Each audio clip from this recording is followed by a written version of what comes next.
Every day is another chance to get things just right. So I capture the mornings to do two things that I know will set me and my family up for success.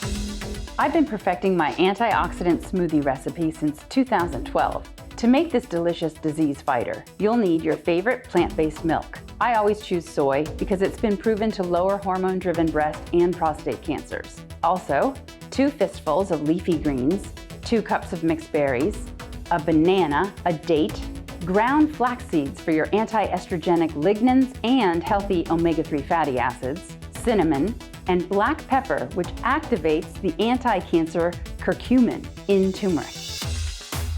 Followed by 3 antioxidant superheroes.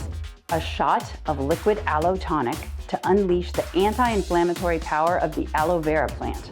A teaspoon of ancient matcha green tea to send polyphenols coursing through your veins. And a 1/4 teaspoon of Amla Boss. Amla is the powder form of the Indian gooseberry, which contains more antioxidants than any other food on earth. Blend it for about a minute and you're ready to rock. Now, it's time to wake up the boys and get active. The key to exercise is to automate it. It's not a choice. Just do it, no matter what your mood. We rotate our family workout.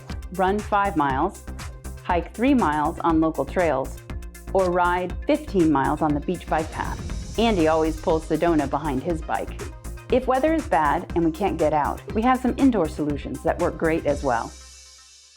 That is so great and so fun. I am so envious, as I said to you before we started this segment, because that backdrop, I thought it was a computer-generated fake background. That is where you actually live. Incredible. It is. Britt and I are trying to get you to come to SoCal. So, as I said, you literally wrote the book on breasts and breast health.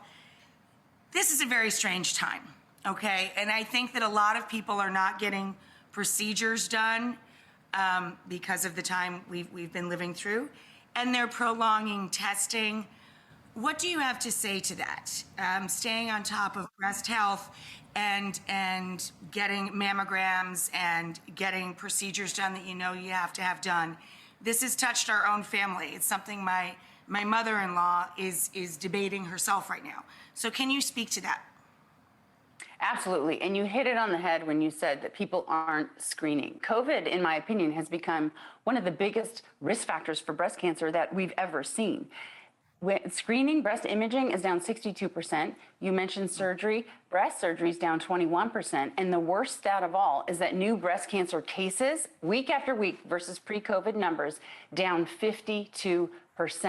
Okay, wow. Breast cancer rates actually go up a little bit every year. So it hasn't magically slashed in half. It's there, undetected, multiplying and dividing. Not in quarantine, not sheltering in place.